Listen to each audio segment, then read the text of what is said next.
Miranda and Gwilym, congrats on the film. It's a wonderful time at the movies. Thank you. Miranda, I must say, is it extremely satisfying for you to sort of like be able to represent your culture in an authentic way up on screen, especially in the guise of like a really feel-good, fun sort of rom-com?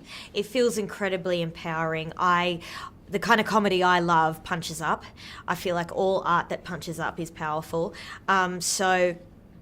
I really wanted to be honest about that. I really wanted to show also just how wonderful my hometown is and all the people that are in it. And I'm so glad that I got to do that in such a joyous genre. Yeah, it showcases, the country so beautifully. Like, I'm planning my next holiday and I'm like, I'm going there. Really? I'm yeah. so glad. Oh, totally. It's just like, it's like the best tourist sort of, lure ever. Oh, look, it's a shameless plug, and I'm not going to apologise. Very good. Yeah, Gwilym, was that like an appeal for you too to do this film, like to come here and get to go on, such amazing locations? Well, first and foremost, it was the story Yeah. and the opportunity to work with Miranda and Wayne. But yeah, I mean, like the opportunity to go to Catherine and Kakadu and all these kind of places and Tiwi, you can't say no to an opportunity like that. Yeah, for sure. Yeah. Absolutely. Yeah. And what sort of drew you to the role of Ned and to sort of like, I guess, dip your toe in the rom-com genre? Because it's more than a rom-com. This, I think, there's like so much heart to it, and it's about family, and it's about it's about trying to connect to your heritage and to your roots and things like that. And that's in this film, it's about that takes shape in Tiwi and in the Northern Territory. But I think everyone has their own version of that, and that's something that I related to. I love Ned as a character. I think he's optimistic and positive and supportive of the woman that he loves. Maybe a bit indecisive and frustratingly naive at times. But I can relate to that. So can I. Yeah. Not much acting required, maybe. But I think there's something endearing about that, and that was another thing that appealed, I suppose. Yeah. Great. And Miranda, when conceiving this film, because I know obviously you co-wrote it, which is fantastic. Yes. Did you draw on a lot of are you an aficionado of the romantic comedy genre or comedies in general? Yes. What's? Yeah. Yeah. I just really enjoy coming home and curling up and watching rom-coms. It's my favourite thing to do. I feel like women's dreams and desires can often get policed. It's just really nice to see a woman be shameless and asking for what she wants. And that's at the heart of a lot of rom-coms. And I thought, okay, well, how do I put that in context of the Northern Territory? It was such a journey for me, but I'm so glad that Joshua Tyler, my co-writer, who also loves rom-coms as much as I do, just told me to trust my gut and be honest about who I am and who I belong to. I read that you were planning your real-life wedding during this as well. Did life imitate art at any point? Was there sort of any crossover in terms of? Oh, yes. Like, it was a very joyous and exciting year last year, but it was also incredibly chaotic. Yeah. And when it was just like an elaborate rehearsal for your real wedding. It was such a I was, and actually the day itself was actually really went smooth because of my knowledge of weddings. That's super handy. Super, super handy. So you can say to your husband, "Don't worry, I've been married before." Exactly. Yeah. That's exactly how I put it. Yeah, going through 2 weddings in 1 year, that's a pretty ambitious slate for anyone. So good on you for surviving that. Thank you. Yeah.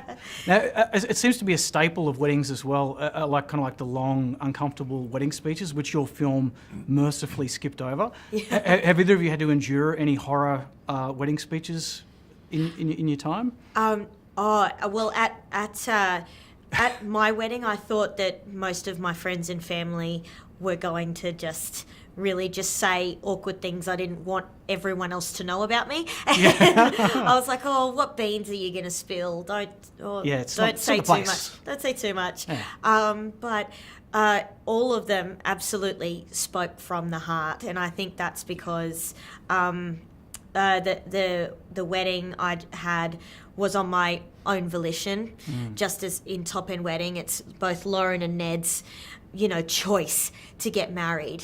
And so it almost seems bigger when people actively choose to make that decision in their life to be with that one person. And so in some ways it's more magical. Yeah, for sure. What I love about this film is you don't have the speeches, but you have the singing and you have the jungle fowl dance. Oh, absolutely. And that's like, those are traditions that, from a British point of view, I'd never seen before, but they're, so beautiful to kind of immortalise those traditions that are so specific to the Tiwi Islands. Absolutely, yeah, it's gorgeous. I think it's going to get everyone a bit teary-eyed at the end with that happening. It's quite moving. Yeah, and I've loved that that I was able to speak about my community in such a positive light. I hadn't grown up on the Tiwi Islands, and so I was quite apprehensive, I think, about making a film that was about a community that I felt I needed to know more about. And I wanted to do that in the most honest and authentic way. So that was nerve-wracking, but I'm so glad that they were along for the ride the whole way, and they knew that I wanted to celebrate them, and I'm so glad that they helped me out with that. Yeah, fantastic. And look, assuming I'm sure this movie's going to do great. Now, possibly sequels along the line. You could have top end honeymoon, perhaps. You could get a bit darker down the track. Top end divorce. I don't know. We could franchise this thing, right?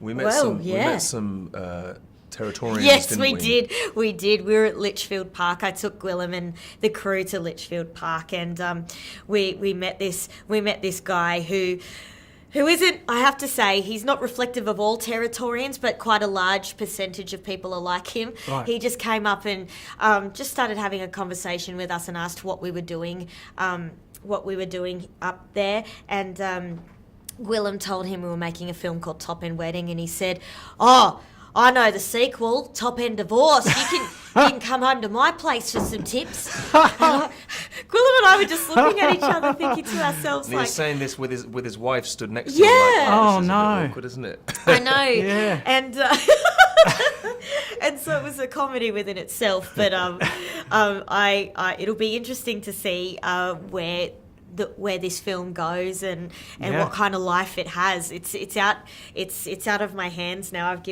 feel like I've given my heart and my soul out to everyone. Yeah. Fantastic. Well, I'm sure it's going to do fantastic. And thank you very much for your time today, guys. Appreciate it. Thanks Thank very you much. so much. Okay, thanks.